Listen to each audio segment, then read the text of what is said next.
GSTയുടെ sharing 50:50 എന്നുള്ളതിനെ 40:60, അതായത് 60% സംസ്ഥാനങ്ങൾക്ക്, 40% GSTയിൽ നിന്നുള്ള വരുമാനം 60% സംസ്ഥാനങ്ങൾക്കും 40% കേന്ദ്രത്തിനും എന്നാക്കി മാറ്റണം എന്നാണ്.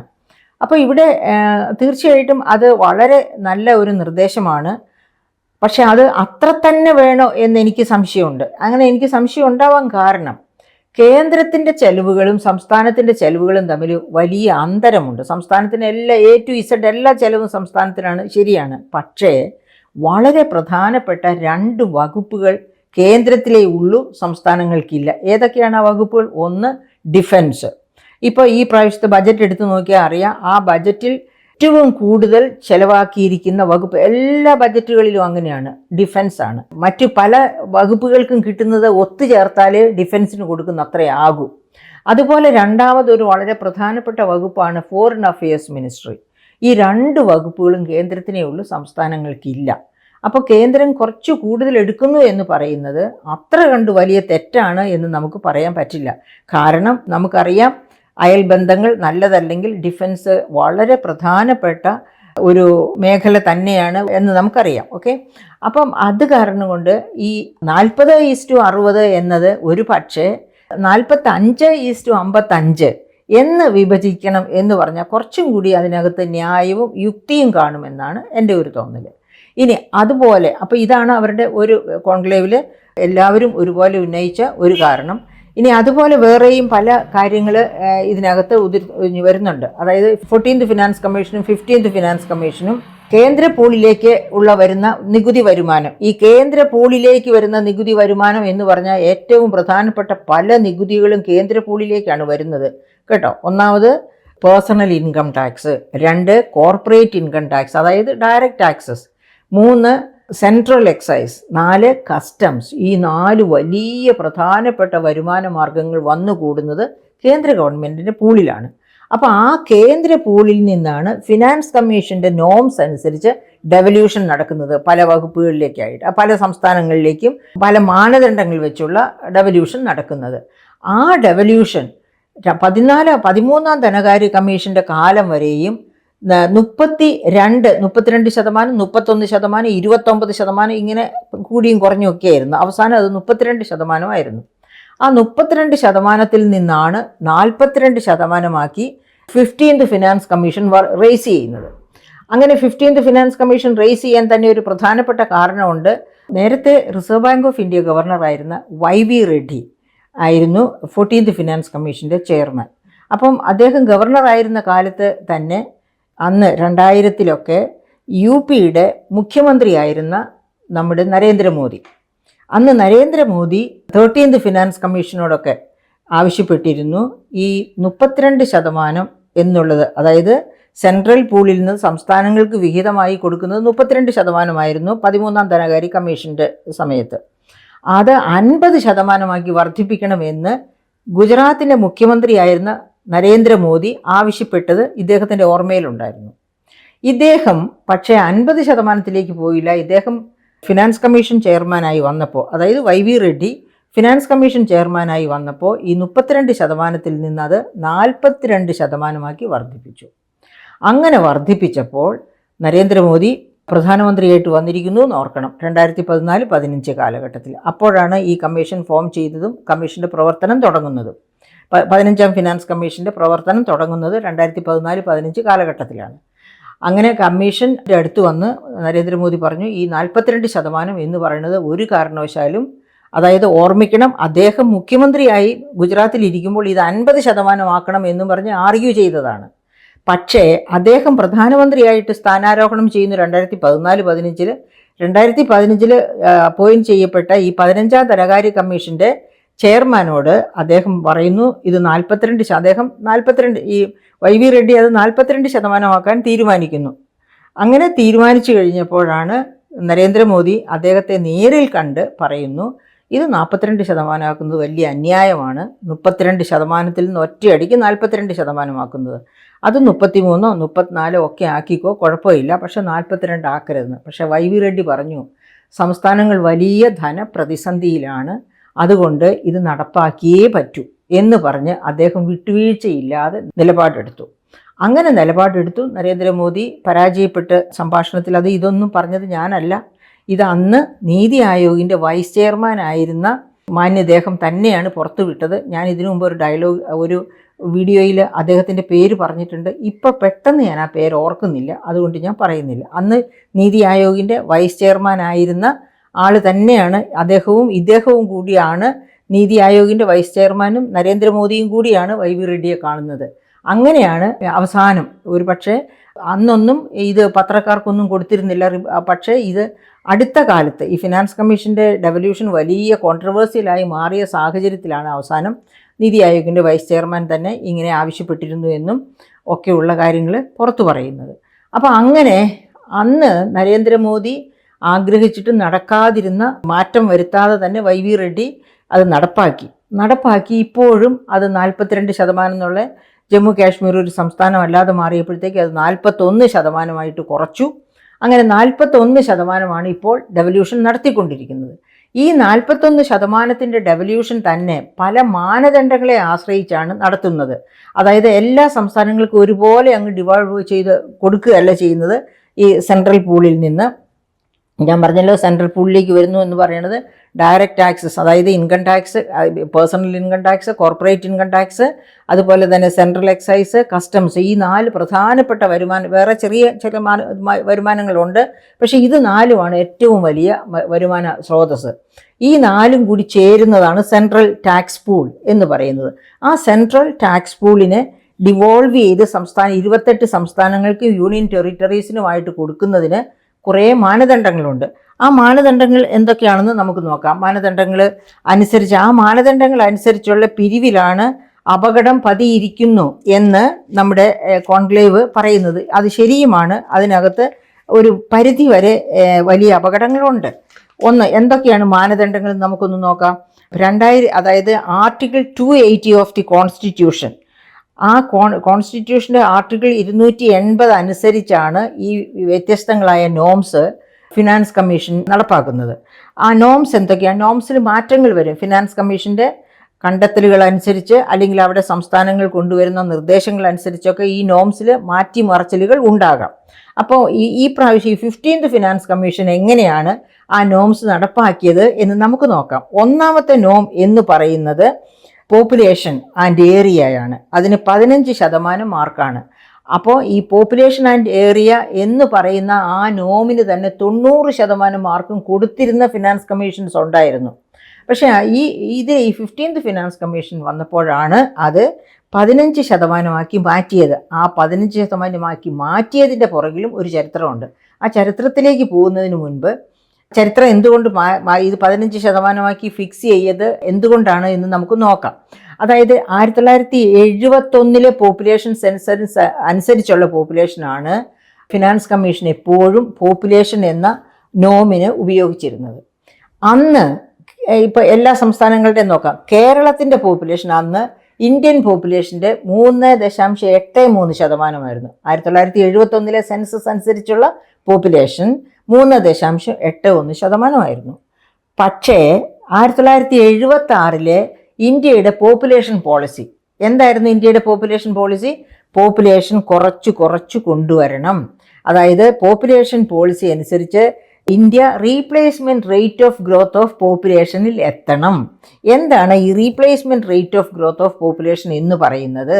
അതായത് ഒരു കുടുംബത്തിൽ 2 കുട്ടികൾ, ഒന്ന് ഭർത്താവിനെ ഒന്ന് ഭാര്യയെ റീപ്ലേസ് ചെയ്യാൻ 2 കുട്ടികൾ പ്ലസ് എ ബിറ്റ് എന്ന് പറയുമ്പോൾ എന്താ ഈ പ്ലസ് എ ബിറ്റ്? നമുക്കറിയാം കാൽ കുട്ടിയായിട്ടും ഒന്നും കിട്ടത്തില്ലെന്ന്. അതിൻ്റെ എന്താ അർത്ഥം? പല കപ്പിളുകൾക്ക്, അതായത് എല്ലാ കപ്പിളിനും 2 കുട്ടികളെ വന്നത് ഉറപ്പ്. പക്ഷേ ചില കപ്പിളൊക്കെ 3-4 കുട്ടികൾ ആകാം. എന്തുകൊണ്ട്? കാരണം ലൈഫ് ലോങ് സെലിബസി മെയിൻറ്റെയിൻ ചെയ്യുന്നവർ, അല്ലെങ്കിൽ സന്യാസത്തിലേക്ക് പോകുന്നവർ, ട്രാൻസ്ജെൻഡേഴ്സ്, അങ്ങനെയുള്ളവരെ റീപ്ലേസ് ചെയ്യാനായിട്ട് ആണ് ഈ 2 കുട്ടികളിൽ ഇത്തിരി കൂടുതൽ എന്ന രീതി. അതായത് ചില കുടുംബങ്ങളിൽ 3 കുട്ടികളൊക്കെ ആകാം, 4 കുട്ടികളും ആകാം, പക്ഷേ സാധാരണ രീതി 2 കുട്ടികൾ എന്ന രീതി. അപ്പോൾ ഈ replacement rate of growth of population 2076 population പോളിസിയായി പറയുന്ന ഇന്ത്യയുടെ, അതനുസരിച്ച് പോപ്പുലേഷനെ കുറച്ചു കൊണ്ടുവന്ന സംസ്ഥാനങ്ങളാണ് തെക്കേ ഇന്ത്യൻ സംസ്ഥാനങ്ങൾ. പക്ഷേ വടക്കേ ഇന്ത്യൻ സംസ്ഥാനങ്ങൾ അതായത് വിദ്യാഭ്യാസ നിലവാരം വളരെ കുറവായതുകൊണ്ടും മറ്റു പല കാരണങ്ങൾ കൊണ്ടും ഈ പോപ്പുലേഷൻ പോളിസി നടപ്പാക്കിയില്ല. അപ്പോൾ എന്നിട്ട് ഈ ഇഷ്യൂ ആകുന്ന എപ്പോഴാണ്? ഈ 15ാം ധനകാര്യ കമ്മീഷൻ 2011 പോപ്പുലേഷൻ എന്ന മാനദണ്ഡത്തിന് എടുത്തത്. അതായത് 1971 പോപ്പുലേഷൻ എടുത്തിരുന്നെങ്കിൽ ഈ ഫിനാൻസ് കമ്മീഷൻ ഡെവല്യൂഷനിൽ നമുക്ക് 3.8% കിട്ടുമായിരുന്നു. പക്ഷേ 2011 പോപ്പുലേഷൻ എടുത്തപ്പോഴത്തേക്കും കേരളത്തിൻ്റെ ഷെയർ ഇന്ത്യയുടെ പോപ്പുലേഷൻ്റെ 2.6% ആയിട്ട് കുറഞ്ഞുപോയി. അതേസമയത്ത് നമ്മൾ യു പിയുടെ കാര്യം ഒന്ന് നോക്ക്. 15% 1971 യു പിയുടെ പോപ്പുലേഷൻ ഇന്ത്യൻ പോപ്പുലേഷൻ്റെ. പക്ഷേ 2011 ആയപ്പോഴത്തേക്കും അത് 17.5% വർദ്ധിച്ചു. നാച്ചുറലി അവർക്ക് കൂടുതൽ കിട്ടും. അങ്ങനെ ഈ പോപ്പുലേഷൻ കുറച്ച സംസ്ഥാനങ്ങൾ, എല്ലാ തെക്കേ ഇന്ത്യൻ സംസ്ഥാനങ്ങളും പോളിസി ഫോളോ ചെയ്ത് പോപ്പുലേഷൻ കുറച്ചു കൊണ്ടുവന്നു. എല്ലാ തെക്കേ ഇന്ത്യൻ സംസ്ഥാനങ്ങൾക്കും ഈ 15th ഫിനാൻസ് കമ്മീഷൻ്റെ ഡെവല്യൂഷൻ വഴി ഷെയർ കുറഞ്ഞു, ഇൻകം കിട്ടുന്ന ഷെയർ കുറഞ്ഞു. ഇൻകം ഷെയർ കുറഞ്ഞു, മറ്റു പല കാരണങ്ങളാൽ ഗ്രാൻസ് ഇൻ എയ്ഡ് കുറഞ്ഞു. അങ്ങനെ വലിയ കുറവാണ് ഈ തെക്കേ ഇന്ത്യൻ സംസ്ഥാനങ്ങൾക്കുണ്ടായത്. അപ്പോൾ അതുകൊണ്ടാണ് ഇപ്പോൾ ആന്ധ്രാപ്രദേശ് ഒഴിച്ചുള്ള തെക്കേ ഇന്ത്യൻ സംസ്ഥാനങ്ങൾ, എന്തുകൊണ്ടാണ് ആന്ധ്രാപ്രദേശ് ഈ കോൺക്ലേവിൽ ചേരാതിരുന്നത്?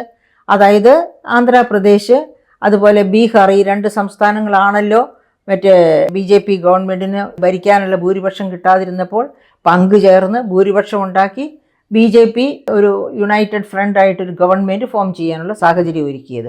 അതുകൊണ്ടാണ് ആന്ധ്രാപ്രദേശ് ചേരാത്തത്. അല്ലെങ്കിൽ ആന്ധ്രയും ഇതിൻ്റെ കൂടെ വരേണ്ടതായിരുന്നു. അപ്പോൾ ഇങ്ങനെ ഈ പോപ്പുലേഷൻ പോളിസിയാണ് എടുക്കാൻ പോകുന്നത് എന്ന് കണ്ടതുകൊണ്ട് അന്ന്, അതായത് 15ാം ധനകാര്യ കമ്മീഷൻ്റെ റെക്കമെൻഡേഷൻസ് എല്ലാം നടപ്പാക്കുന്നതിന് മുൻപ് തന്നെ ആദ്യം കേരളത്തിൽ ഡോക്ടർ തോമസ് ഐസക് ഒരു കോൺക്ലേവ് വിളിച്ചു കൂട്ടുന്നു തെക്കേ ഇന്ത്യൻ സംസ്ഥാനങ്ങളുടെ. ഇതാണ് വരാൻ പോകുന്നത്, ഇത് നമുക്ക് അപകടമാണ് എന്ന് പറഞ്ഞ് അങ്ങനെ ഒട്ടുമിക്ക തെക്കേ ഇന്ത്യൻ സംസ്ഥാനങ്ങളിലും കോൺക്ലേവ് വിളിച്ചു കൂട്ടി അവരൊരു മെമ്മോറാണ്ടം എല്ലാവരും കൂടി സൈൻ ചെയ്തുണ്ടാക്കി. ആ മെമ്മോറാണ്ടം രാഷ്ട്രപതിക്ക് കൊടുത്തു. അപ്പോഴാണ് ഈ പോപ്പുലേഷൻ അനുസരിച്ചുള്ള ഷെയർ 15% കുറച്ചത്. പകരം ഒരു പുതിയ നോം അവിടെ കൊണ്ടുവന്നു. എന്താണ് രണ്ടാമത്തെ നോം കൊണ്ടുവന്നത്? Demographic performance. അതിന് 12.5% വെയിറ്റേജും വെച്ചു. അപ്പോൾ 12.5% ഡെമോഗ്രാഫിക് പെർഫോമൻസ് എന്ന് പറഞ്ഞാൽ എന്താണ്? ഈ 1976 പോപ്പുലേഷൻ പോളിസി അനുസരിച്ച് പോപ്പുലേഷൻ കുറച്ചു കൊണ്ടുവന്ന് അതായത് ഈ റീപ്ലേസ്മെൻറ്റ് റേറ്റിനേക്കാളുടെ ഈക്വലോ അല്ലെങ്കിൽ കേരളത്തിൽ റീപ്ലേസ്മെൻറ്റ് റേറ്റിലും താഴെയാണ് പോപ്പുലേഷൻ ഗ്രോത്ത് കേട്ടോ. അപ്പോൾ ഈ replacement rate of growth of പോപ്പുലേഷനിലേക്ക് എത്തിക്കുന്ന സംസ്ഥാനങ്ങൾ ചെയ്തത് നല്ല കാര്യമാണ്. അതിനവർക്കൊരു വെയിറ്റേജ് കൊടുക്കുക. അപ്പോൾ പോപ്പുലേഷന് 15% കൊടുക്കുമ്പോൾ ഡെമോഗ്രാഫിക് പെർഫോമൻസിന് 12.5%, 12.5% കൊടുക്കുക എന്ന അത് ഫിനാൻസ് കമ്മീഷൻ തുടങ്ങിയതിന് ശേഷമാണ് കേരളം പോലെയുള്ള തെക്കേ ഇന്ത്യൻ സംസ്ഥാനങ്ങളുടെ കോൺക്ലേവ് മെമ്മോറാണ്ടം രാഷ്ട്രപതിയുടെ അടുത്ത് ചെന്നപ്പോഴാണ് ഈ അമെൻമെൻറ്റ് 15th ഫിനാൻസ് കമ്മീഷൻ കൊണ്ടുവരുന്നത്. അപ്പോൾ അങ്ങനെ 2 നോം. ആദ്യത്തെ നോം പോപ്പുലേഷൻ, അതിന് 15%. രണ്ടാമത്തെ നോം ഡെമോഗ്രാഫിക് പെർഫോമൻസ്, അതിന് 12.5%. ഇനി മൂന്നാമത്തെ ലോൺ ഏതാണ്? മൂന്നാമത്തെ ഫോറസ്റ്റ് ആൻഡ് എക്കോളജി. അതിന് ആകെ പറഞ്ഞിരിക്കുന്ന 10%. അത് കേരളത്തിന് കിട്ടും. നമുക്കറിയാം കേരളം 127 ഗ്രാമങ്ങൾ തന്നെ പരിസ്ഥിതി ലോലമാണ്. അതുപോലെ തന്നെ നമുക്ക് 32% ഫോറസ്റ്റ് ഏരിയയുണ്ട് കണക്കിൽ. അതൊക്കെ കാരണം കൊണ്ട് അത് നമുക്ക് കിട്ടും. പിന്നെ വന്നിരിക്കുന്നതാണ് വലിയ അടി എന്ന് പറയുന്നത്, ഇൻകം ഡിസ്റ്റൻസ്. ഇതാണ് ഈ കോൺക്ലേവ്, ഇപ്പോഴത്തെ കോൺക്ലേവിൽ എല്ലാവരും ഹൈലൈറ്റ് ചെയ്തിരിക്കുന്ന വളരെ പ്രധാനപ്പെട്ട ഒരു പോയിന്റ്. എന്താണ് ഇൻകം ഡിസ്റ്റൻസ് എന്ന് പറയുന്നത്? ടോപ്പ് പെർ ക്യാപിറ്റ ഇൻകം ഉള്ള സംസ്ഥാനവും ലോവസ്റ്റ് പെർ ക്യാപിറ്റ ഇൻകം ഉള്ള സംസ്ഥാനവും നോക്കും. അങ്ങനെ നോക്കുമ്പോൾ ഏറ്റവും താഴത്തെ പെർ ക്യാപിറ്റ ഇൻകം ഉള്ള സംസ്ഥാനത്തിന് 45% വെയിറ്റേജ് കിട്ടുക. അതായത് 100 എന്ന് പറയുന്ന വെയിറ്റേജിൽ 15% പോപ്പുലേഷന് പോയി, 12.5% ഡെമോഗ്രാഫിക് പെർഫോമൻസിന് പോയി, മൂന്നാമത് 10% ഫോറസ്റ്റ് ആൻഡ് എക്കോളജിക്ക് പോയി. ഇനിയുള്ളതിൽ 45% ആർക്ക് പോകുന്നു? ഇൻകം ഡിസ്റ്റൻസ് അനുസരിച്ച് ഏറ്റവും ദരിദ്ര സംസ്ഥാനത്തിന്, പെർ ക്യാപിറ്റ ഇൻകം ഏറ്റവും താഴ്ന്ന സംസ്ഥാനത്തിന് പോകുന്നു. അതാണ് കോൺക്ലേവിൽ എല്ലാവരും വളരെ ശക്തമായിട്ട് അതായത് നല്ല പെർഫോമൻസ് ബീഹാർ വളരെ താഴ്ന്നു കിടക്കുകയാണ് പെർ ക്യാപിറ്റ ഇൻകത്തിൽ. ആരുടെ കുറ്റമാണ്? കേരളത്തിൻ്റെ കുറ്റമാണോ? തെലങ്കാനയുടെ കുറ്റമാണോ? കർണാടകത്തിൻ്റെ കുറ്റമാണോ? തമിഴ്നാടിൻ്റെ കുറ്റമാണോ? അവരുടെ മാത്രം കുറ്റമാണ്. അവരെ ഭരിച്ചവർ എല്ലാ കാലത്തും അഴിമതി നിറഞ്ഞവരും സാധാരണക്കാരെ പരിരക്ഷിക്കാത്തവരും ഒക്കെ ആയിരുന്നു. അതുകൊണ്ടാണ് അവിടെ ഇങ്ങനെ ആയിരിക്കുന്നത്. ഇൻകം, അതായത് പെർ ക്യാപിറ്റ ഇൻകം വളരെ താഴ്ന്നു പോയത്. അതിന് മറ്റാരെയാണ് പണിഷ് ചെയ്യേണ്ടത്? യഥാർത്ഥത്തിൽ അതിൻ്റെ പേരിൽ അവർക്ക് ഏറ്റവും കൂടുതൽ കൊടുക്കുമ്പോൾ ഈ പെർ ക്യാപിറ്റ ഇൻകം ഒന്നാമത് നിൽക്കുന്നവർക്ക് ഒന്നും കിട്ടാതെ പോവുകയാണ് ചെയ്യുന്നത്. അപ്പോൾ അതാണ് പറഞ്ഞത്, ഈ നോം തീർച്ചയായിട്ടും വെട്ടിത്തിരുത്തേണ്ടതാണ്. ഇത് ശരിയല്ല, ഇത് നീതിയുക്തമല്ല. കാരണം നന്നായി പെർഫോം ചെയ്ത സംസ്ഥാനങ്ങൾക്ക് കൊടുക്കേണ്ടത് അപ്ലോസസ് ആണ്. അതായത് അവർക്ക് കൂടുതൽ കൊടുക്കുകയാണ് വേണ്ടത്. പോട്ടെ, കൂടുതൽ കൊടുക്കണ്ട. ഒരച്ഛന് 4 മക്കളുണ്ട്, അല്ലെങ്കിൽ 10 മക്കളുണ്ട്, ഒരാൾ ഒന്നും ചെയ്തില്ല, ഒന്നും ചെയ്യാത്തവന് തട്ടിയിടുകയല്ല ചെയ്യുന്നത്. അവനെ കൂടുതൽ കൊടുത്ത് പരിരക്ഷിച്ച് ഒപ്പത്തിനൊപ്പം കൊണ്ടുവരാൻ ശ്രമിക്കും. അതൊരു ഫെഡറൽ സംവിധാനത്തിൽ ആവശ്യമാണ്. അതുകൊണ്ട് ബീഹാറിന് കൊടുത്തോട്ടെ. പക്ഷേ ബീഹാറിന് കുറച്ച് കൂടുതൽ കൊടുക്കുന്നു എന്ന് പറഞ്ഞ് മറ്റ് സംസ്ഥാനങ്ങളെ തഴയാനോ അവരുടെ വിഹിതം വെട്ടിക്കുറയ്ക്കാനോ കേന്ദ്രം ഒരു കാരണവശാലും ശ്രമിച്ചുകൂടാ. അത് വളരെ യുക്തിസഹമായ ഒരു ആർഗ്യുമെൻ്റാണ്. ആ കാര്യത്തിൽ നമ്മൾ കോൺക്ലേവിനെ, അതിന് നേതൃത്വം കൊടുത്ത സംസ്ഥാന ഗവൺമെൻറ്റിനെ ശ്ലാഘിക്കുക തന്നെ ചെയ്യണം. അത് മാത്രവുമല്ല, ഇക്കാര്യത്തിൽ പ്രതിപക്ഷ നേതാവും ഇവരോടൊപ്പം നിൽക്കുകയാണ്. സംസ്ഥാന ഗവൺമെൻറ്റിനോട് അതുപോലെ കോൺക്ലേവിനോടും ഒപ്പം നിൽക്കുകയും ഇക്കാര്യത്തിൽ നമുക്ക് ഒന്നിച്ച് ഫൈറ്റ് ചെയ്യണമെന്നുള്ള തീരുമാനം അവർ ഒന്നിച്ചെടുക്കുകയും ചെയ്തു. അതും തീർച്ചയായിട്ടും വളരെ നല്ല കാര്യമാണ്. ഇനി അടുത്തുള്ളത്, പിന്നെയുണ്ട് 2 നോംസും കൂടി. ഒന്ന്, ടാക്സ് ആൻഡ് ഫിസ്ക്കൽ എഫേർട്ട്. അതായത് സംസ്ഥാന ഗവൺമെൻറ്റിൻ്റെ efficiency in tax collection and fiscal effort.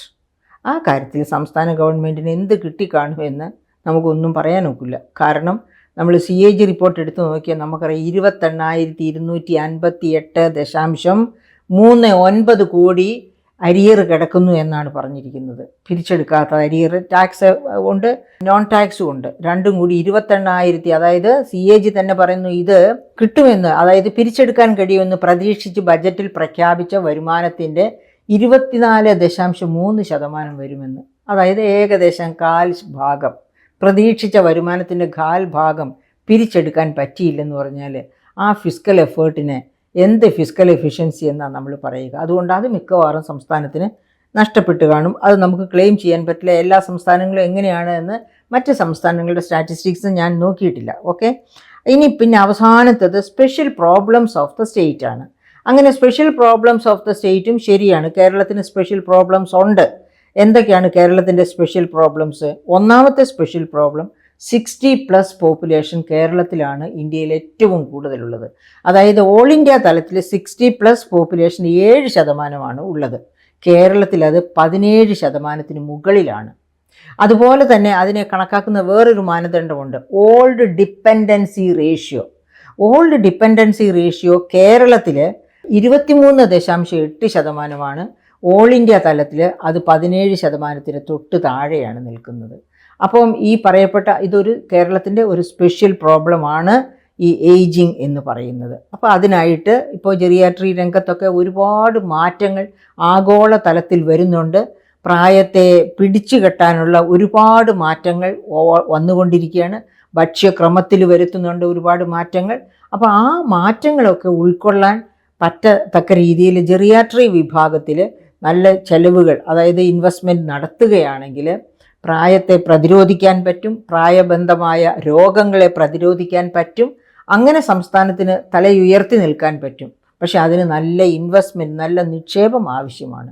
അപ്പോൾ അക്കാര്യം കേന്ദ്രത്തോട് അതായത് ധനകാര്യ കമ്മീഷനോട് പറഞ്ഞോ ഇല്ലയോ എന്ന് എനിക്ക് അറിഞ്ഞുകൂടാ. അത് വളരെ ജെന്യുവിനായിട്ടുള്ള കേരളത്തിൻ്റെ ഒരു ആവശ്യമാണ്. മറ്റ് തെക്കേ ഇന്ത്യൻ സംസ്ഥാനങ്ങൾക്കൊക്കെ ഉള്ളതിനേക്കാൾ വലിയ ഏജിങ് പ്രോബ്ലം കേരളത്തിനുണ്ട്. അപ്പോൾ ബ്രെയിൻ ഡ്രെയിൻ പോലെ തന്നെ കേരളം, അതായത് തെക്കേ ഇന്ത്യൻ സംസ്ഥാനങ്ങളിൽ ബ്രെയിൻ ഡ്രെയിൻ കൂടുതലുള്ള സംസ്ഥാനമാണ് കേരളം. പക്ഷെ നമ്മളെക്കാൾ കൂടുതൽ ബ്രെയിൻ ഡ്രെയിൻ മഹാരാഷ്ട്രയിൽ നിന്നും ഗുജറാത്തിൽ നിന്നും ഒക്കെ ഉണ്ട്. പക്ഷേ തെക്കേ ഇന്ത്യൻ സംസ്ഥാനങ്ങളിൽ കേരളമാണ് ബ്രെയിൻ ഡ്രെയിൻ കൂടുതലുള്ള സംസ്ഥാനം. അതും ഏജിങ്ങും ഒക്കെ നമ്മളെ സംബന്ധിച്ച് പ്രശ്നങ്ങൾ തന്നെയാണ്. അപ്പോൾ ഇതിനെതിരെ അതുപോലെ തന്നെ നമുക്ക് വേറൊരു സ്പെഷ്യൽ പ്രോബ്ലവും കൂടി കേരളത്തിനുണ്ട്. അത് കേരളത്തിൻ്റെ റവന്യൂ എക്സ്പെൻഡിച്ചർ വർദ്ധിപ്പിക്കുന്നുണ്ട്. ഏതാണത്? അതായത് എയ്ഡഡ് സെക്ടർ. മറ്റൊരു സംസ്ഥാനത്തും എഡ്യൂക്കേഷൻ രംഗത്ത് എയ്ഡഡ് സെക്ടർ ഇല്ല. അപ്പോൾ കേരളത്തിലെ ഈ എയ്ഡഡ് സെക്ടർ എല്ലാ സമുദായങ്ങൾക്കും ഉണ്ട്. അവരുടേതായ കോളേജുകൾ, സ്കൂളുകൾ ഒക്കെ, ഡേ കെയർ തൊട്ട് മുകളിലേക്ക്. അപ്പോൾ ഈ എയ്ഡഡ് സെക്ടർ വലിയ ഒരു വരുമാന ചെലവ്, റവന്യൂ ചെലവിൻ്റെ കാരണമാണ് കേരള സംസ്ഥാനം. അതുകൊണ്ടാണ് നമ്മുടെ റവന്യൂ ചെലവ് വളരെ ഉയർന്നു നിൽക്കുന്നത്. മറ്റ് തെക്കേ ഇന്ത്യൻ സംസ്ഥാനങ്ങളുമായിട്ട് താരതമ്യം ചെയ്യുമ്പോൾ. അപ്പം പക്ഷേ എന്നാൽ ഇത് എന്തിനാണ് ഇവർക്ക് ഈ റവന്യൂ ചെലവ് വരുത്തുന്നത്, എന്തിനാണ് എയ്ഡഡ് സെക്ടറിനെ അങ്ങനെ എയ്ഡഡ് ആക്കി പ്രൊട്ടക്റ്റ് ചെയ്യുന്നത് എന്ന് ചോദിച്ചാൽ അതിനൊരു വളരെ കാതലായ ഉത്തരമുണ്ട്. അതായത് എഡ്യൂക്കേഷൻ രംഗത്ത് 1-ാം സ്ഥാനത്ത് നിൽക്കുന്നു, ആരോഗ്യരംഗത്ത് 1-ാം സ്ഥാനത്ത് നിൽക്കുന്നു. ഈ 2 കാരണങ്ങളും ഹ്യൂമൻ ഡെവലപ്മെൻറ്റ് ഇൻഡെക്സിൽ കേരളം 1-ാം സ്ഥാനത്ത് നിൽക്കാനുള്ള പ്രഥമ കാരണങ്ങളാണ്. ഇതിൻ്റെ 2ൻ്റെയും കാരണം ഇവിടെയുള്ള സ്വകാര്യ നിക്ഷേപമാണ്. അപ്പോൾ പ്രത്യേകിച്ചും എഡ്യൂക്കേഷൻ മേഖലയിൽ ഈ സ്വകാര്യ നിക്ഷേപം വേണ്ട എന്ന് വെച്ചാൽ എഡ്യൂക്കേഷൻ നിലവാരം നമ്മുടെയും താഴേക്ക് പോകും. അപ്പോൾ അങ്ങനെ വരാതിരിക്കണമെന്നുണ്ടെങ്കിൽ തീർച്ചയായിട്ടും എയ്ഡഡ് സെക്ടർ ഒരു ബാധ്യതയായിട്ട് കണക്കാക്കാതെ തന്നെ മുൻപോട്ട് പോകണം. പക്ഷേ അതേ സമയത്ത് നമ്മളെ ചെലവുകൾ, അതായത് ശമ്പള പെൻഷൻ ചെലവുകളിൽ ക്രമീകരണം വരുത്തണം. അതാണ് വേണ്ടത്. അതല്ലാതെ എയ്ഡഡ് സെക്ടർ വേണ്ട എന്ന് വെക്കുകയല്ല വേണ്ടത്. എയ്ഡഡ് സെക്ടറിലെയും അല്ലാതെയുള്ള ഗവൺമെൻറ് സെക്ടറിലെയും ഒക്കെ ശമ്പള പരിഷ്കരണമൊക്കെ 5 വർഷം എന്നുള്ളത് 10 വർഷമൊക്കെ ആക്കി മാറ്റി ക്രമീകരിക്കുകയാണ് വേണ്ടത്. ഓക്കെ, അപ്പോൾ ഈ 6 നോംസ് വെച്ചാണ് ഫിനാൻസ് കമ്മീഷൻ ഡെവല്യൂഷൻ നടത്തിയത്. ഇതിലൊക്കെയാണ് ഗവൺമെൻറ് ഉത്തരം പറഞ്ഞിരിക്കുന്നത്. ഇനി അതുപോലെ തന്നെ സ്ത്രീകൾക്കുള്ള റിസർവേഷൻ, അതായത് 33% റിസർവേഷൻ്റെ ബില്ലൊക്കെ പാർലമെൻറ്റിൽ പാസ്സാക്കി. അങ്ങനെ 2ാം മോദി ഗവൺമെൻറ് ഭരണം വിട്ടൊഴിയുന്നതിന് തൊട്ട് മുൻപാണ് ആ ബില്ല് പാസ്സാക്കിയത്. പക്ഷേ പാസ്സാക്കിയെങ്കിലും അത് നടപ്പാക്കുന്നത് 2028 പറ്റൂ എന്നാണ് അന്ന് പറഞ്ഞത്. എന്താണ് അങ്ങനെ പറഞ്ഞതിൻ്റെ കാരണമായിട്ട് അവർ ചൂണ്ടിക്കാണിച്ചത് മോദി ഗവൺമെൻറ് അന്ന്? അതായത് സംസ്ഥാനങ്ങളുടെ പോപ്പുലേഷൻ ബേസിസിലുള്ള ഒരു ഡീലിമിറ്റേഷൻ വരുന്നു. അതായത് പോപ്പുലേഷൻ ബേസിസിൽ ഇപ്പോൾ നിലവിലിരിക്കുന്ന കോൺസ്റ്റിറ്റ്യുവൻസീസിലൊക്കെ ഒരു റീ അലൈൻമെൻറ്റ് നടത്തും. അങ്ങനെ വരുമ്പോൾ എന്താ സംഭവിക്കാൻ സാധ്യത എന്ന ഒരു അപകടം ചൂണ്ടിക്കാണിച്ചു. അത് നേരത്തെ തന്നെ എനിക്കൊക്കെ തോന്നിയിട്ടുള്ളതാണ്, ഞാൻ പലയിടത്തും അത് പറഞ്ഞിട്ടുമുണ്ട്. അങ്ങനെ ഒരു ഡീലിമിറ്റേഷൻ കൊണ്ടുവരുമ്പോഴേക്കും പോപ്പുലേഷൻ കൂടിയ കുറഞ്ഞ സംസ്ഥാനങ്ങൾ, അതായത് ഇപ്പോൾ കോൺസ്റ്റിറ്റ്യുവൻസീസ് നോക്കുമ്പോൾ കേരളത്തിലെ കോൺസ്റ്റിറ്റ്യുവൻസീസ് പലതും ചിലപ്പം ഇപ്പോൾ ഉള്ള 140 നിയോജക മണ്ഡലങ്ങൾ ഇവിടെ കേരളത്തിലുണ്ട്. അതുപോലെ 20 പാർലമെൻ്ററി കോൺസ്റ്റിറ്റ്യുവൻസീസ് ഉണ്ട്. ആ 20 ചിലപ്പോൾ 18 പോയേക്കാം പോപ്പുലേഷൻ കണക്കാക്കി ഡീലിമിറ്റ് ചെയ്യുമ്പോൾ. 140 എന്നുള്ളത് ചിലപ്പോൾ 135 പോയേക്കാം. അതേ സമയത്ത് ഞാൻ UPയുടെ കാര്യം പറഞ്ഞല്ലോ. പോപ്പുലേഷൻ പണ്ട് 1971 പോപ്പുലേഷൻ സെൻസറിച്ച് 15% ഇപ്പോൾ 17% അവർ ചിലപ്പോൾ ഇപ്പോൾ 80 കോൺസ്റ്റിറ്റ്യുവൻസിയാണ്, പിന്നെ പാർലമെൻ്ററി കോൺസ്റ്റിറ്റ്യുവൻസിയാണ് ഉള്ളത്. അത് ചിലപ്പോൾ 100 മാറിയേക്കാം. അപ്പോൾ ഭരണം ആർക്ക് പോകും? അതായത് തെക്കേ ഇന്ത്യ കുറച്ച് ഒരു മൈനോറിറ്റി സെക്ഷനായിട്ട് മാറും. ആ പാർലമെൻറ്റിൽ വളരെ ചെറിയൊരു ഗ്രൂപ്പായിട്ട് തെക്കേ ഇന്ത്യ മാറും ഈ ഡീലിമിറ്റേഷൻ വന്നാൽ. നോർത്ത് ഇന്ത്യ വലിയ ഒരു മേഖലയായിട്ട് മാറും. കൂടുതൽ കോൺസ്റ്റിറ്റ്യുവൻസീസ് ഉള്ള, അസംബ്ലി കോൺസ്റ്റിറ്റ്യുവൻസി ആണെങ്കിലും പാർലമെൻ്ററി കോൺസ്റ്റിറ്റ്യുവൻസി ആണെങ്കിലും ഉള്ള ഒരു മേഖലയായിട്ട് മാറും. അപ്പോൾ അത് വലിയ അപകടമാണ്. ഒരു പക്ഷേ മറ്റെല്ലാ അപകടങ്ങളെക്കാളും വലിയ അപകടം അതിലാണ് ഉൾക്കൊള്ളുന്നത് എന്നാണ് എനിക്ക് ഫീൽ ചെയ്തിട്ടുള്ളത്. അപ്പം ഇതൊക്കെയാണ് ഈ കോൺക്ലേവ് ഡിസ്കസ് ചെയ്ത കാര്യങ്ങൾ. ഇതിൽ വലിയ കാര്യങ്ങൾ ഇരിക്കുന്നു. തീർച്ചയായും ഈ കോൺക്ലേവുമായിട്ട് ഈ 5 സംസ്ഥാനങ്ങൾ മുൻപോട്ട് പോകണം. ഒരു യഥാർത്ഥ ഫെഡറൽ സംവിധാനത്തിൽ ഈ തരത്തിലല്ല വരാതെ, അതായത് നല്ലവണ്ണം ഭരിക്കുകയും നല്ല അച്ചീവ്മെൻറ്റ്സ്, നല്ല നേട്ടങ്ങൾ നേടുകയും ചെയ്യുന്ന സംസ്ഥാനങ്ങളെ കരിമ്പട്ടികയിൽപ്പെടുത്തുന്നത് പോലെ അവർ അർഹിക്കുന്നത് കൊടുക്കാതെ അവരെ ബുദ്ധിമുട്ടിക്കുന്നത് ഒരിക്കലും ഭൂഷണമല്ല. ഇനി അതുപോലെ ഈ കോൺക്ലേവിൽ വന്ന മറ്റൊരു കാര്യം, അത് ഞാനിതിനു മുമ്പ് നമ്മുടെ ചർച്ചകളിൽ തന്നെ ഈ വീഡിയോയിൽ തന്നെ ഞാൻ പറഞ്ഞിട്ടുള്ളതാണ്. അതായത് ഞാൻ പറഞ്ഞല്ലോ, YV റെഡ്ഡിയുടെ മുൻപിൽ മോദി തന്നെ ചെന്ന് ഈ 42% എന്നുള്ളത് 33%-ലേക്കോ മറ്റോ കുറയ്ക്കണമെന്ന് പറഞ്ഞു. സമ്മതിച്ചില്ലെന്ന്. മോദി തിരിച്ചുപോയി. പക്ഷേ മോദിയുടെ ചങ്ങാതിമാരും, അതായത് നരേന്ദ്രമോദിയും അദ്ദേഹത്തോട് ചേർന്ന് നിൽക്കുന്ന ഗവൺമെൻറ് ഓഫീസേഴ്സും എല്ലാവരും കൂടി ചേർന്ന്, ഫിനാൻസ് മിനിസ്റ്ററും മന്ത്രിയും എല്ലാം ചേർന്നിട്ട് സെസ്സും സർചാർജസും വെച്ച് സംസ്ഥാനങ്ങളെ കറക്കാൻ നോക്കി. എങ്ങനെയാണ്? അന്ന്, അതായത് UPA ഗവൺമെൻറ്, 2ാം UPA ഗവൺമെൻറ് ഭരണം വിട്ടുകഴിഞ്ഞ് 2017-18 കാലമായപ്പോഴും സെസ് വഴി കളക്ട് ചെയ്തിരിക്കുന്ന റവന്യൂ, അത് സെസ് എന്ന് പറയുന്നത് ഒരു ടാക്സ് തന്നെയാണ്. ടാക്സിന് മേൽ ടാക്സാണ് സെസ്, സർചാർജും അങ്ങനെ തന്നെ. അപ്പോൾ ഇങ്ങനെ സെസ് വഴി കളക്ട് ചെയ്തിരുന്ന ഫണ്ട് ആകെപ്പാടെ വെറും 18%, സെൻട്രൽ പൂളിലേക്ക് വരുന്ന നികുതിയുടെ വെറും 18% 2017-18 വരെയുള്ള കാലഘട്ടത്തിൽ. അതായത് UPA 10 വർഷം ഭരിച്ചു. അങ്ങനെ 14-15 ആയപ്പോഴത്തേക്കും ബാറ്റൺ കൈമാറുന്നു. 16-17-18 വരുമ്പോൾ പോലും സെസ് ആകെ ഈ സെൻട്രൽ പൂളിലേക്ക് വരുന്ന വരുമാനത്തിൻ്റെ 18%. ആ 18% എന്ന് പറയുമ്പോൾ എത്ര കോടിയാണെന്നും കൂടി ഞാൻ പറയാം. 2,11,553 കോടി മാത്രമായിരുന്നു സെസ് വഴി കളക്ട് ചെയ്തിരുന്നത് ആ 2017-18 കാലഘട്ടം വരെ. 2022-23 ആയപ്പോഴത്തേക്കും ഇത് 5,10,549 കോടിയായിട്ട് വർദ്ധിച്ചു. 2 ലക്ഷത്തിൽ നിന്ന് 5,10,549 കോടിയായിട്ട് വർദ്ധിച്ചു. അതായത് 133% വർധനവ്. അപ്പോൾ എന്താ അങ്ങനെ സെസ്സിൽ പെട്ടെന്ന്, അതായത് സെസ് ക്രമം വിട്ട് പിരിക്കാൻ പാടില്ല, ആ പിരിച്ചെടുക്കുന്നത് തന്നെ വളരെ സംസ്ഥാനങ്ങളും കേന്ദ്രവും തമ്മിൽ ഒത്തുചേർന്ന് നടത്തുന്ന പ്രവർത്തനങ്ങൾക്കായിരിക്കണം എന്നൊക്കെ കോൺസ്റ്റിറ്റ്യൂഷൻ പറയുന്നുണ്ട്. അങ്ങനെയുള്ള സെസ്സിൽ ഇത്ര വർധനവ് വരുത്തി എന്നത് ഒരു വശം. അതിനൊരു വേറൊരു മറുസൈഡ് കൂടിയുണ്ട്. കേന്ദ്രവും സംസ്ഥാനങ്ങളും ഷെയർ ചെയ്യുന്ന പല പദ്ധതികളും centrally sponsored, central state sponsored അങ്ങനെയുള്ള പദ്ധതികളിലൊക്കെ തന്നെ സെൻറ്ററിൻ്റെ ഷെയർ വെട്ടിക്കുറച്ച് സംസ്ഥാനങ്ങളുടെ ഷെയർ വർദ്ധിപ്പിച്ചു. അത് രണ്ടാമത്തെ അടി. അപ്പോൾ സെസ് വഴി, സർചാർജ് വഴി, ഇതുപോലെ ഈ centrally sponsored, central and state സ്പോൺസർഷിപ്പിൽ നടത്തുന്ന പ്രോഗ്രാംസിൻ്റെയൊക്കെ സെൻറ്ററിൻ്റെ ഷെയർ കുറച്ച് സ്റ്റേറ്റിൻ്റെ ഷെയർ വർദ്ധിപ്പിച്ചു. അങ്ങനെ ചെയ്യാത്ത ഒരേ ഒരു പ്രോഗ്രാം 2005 UPA ഗവൺമെൻറ് കൊണ്ടുവന്ന തൊഴിലുറപ്പ് പദ്ധതിയാണ്. കൊണ്ടുവന്നപ്പോഴും 10% മാത്രം സംസ്ഥാനം, 90% കേന്ദ്രത്തിൻ്റെ ഷെയറായിരുന്നു. അത് നിലനിർത്തി. പക്ഷേ മറ്റ് പല സ്കീംസിൻ്റെയും സെൻട്രൽ ഗവൺമെൻറ് ഷെയർ വെട്ടിക്കുറച്ച് സ്റ്റേറ്റ് ഗവൺമെൻറ്റുകളുടെ ഷെയർ വർദ്ധിപ്പിച്ചു. എന്ന് വെച്ചാൽ നരേന്ദ്രമോദി ആവശ്യപ്പെട്ടതുപോലെ YV റെഡ്ഡി ഈ ഫിനാൻസ് കമ്മീഷൻ്റെ ഡെവല്യൂഷനിൽ കുറവ് വരുത്തിയില്ല. 42% താഴേക്ക് പോകാൻ റെഡിയായി കാണിച്ചില്ല. പക്ഷേ പകരം ഒരു പാഠം എല്ലാവരെയും ഞാൻ പഠിപ്പിക്കുമെന്ന രീതിയിലാണ് നരേന്ദ്രമോദി ഈ പറയപ്പെട്ട 2 സെസ്, സർചാർജ്, അതുപോലെ പങ്കുവെച്ച് ചെലവഴിക്കുന്ന പദ്ധതികൾ, ഇത്തരം കാര്യങ്ങളിലൂടെ സംസ്ഥാനങ്ങളെ, അപ്പോൾ ഈ കാര്യങ്ങളിലെല്ലാം വളരെ നിയതമായ മാനദണ്ഡങ്ങൾ കൊണ്ടുവന്ന് ഇതിലെ അപകടകരമായ അല്ലെങ്കിൽ എക്സ്പ്ലോയിറ്റേറ്റീവ്, ചൂഷണപരമായ രീതി മാറ്റിയെടുക്കണം എന്നാണ് ഈ കോൺക്ലേവിൽ ഉയർന്നു വന്ന മറ്റൊരു വളരെ പ്രധാനപ്പെട്ട, അതാണ് ഏറ്റവും പ്രധാനപ്പെട്ട ശ്രദ്ധേയമായ മാറ്റം. കാരണം ഫിനാൻസ് കമ്മീഷൻ്റെ ഡെവല്യൂഷനിൽ നോംസ് വരുത്തുക കുറച്ചും കൂടി എളുപ്പമാണ്. ഇക്കാര്യം ഗവൺമെൻറ് ഓഫ് ഇന്ത്യ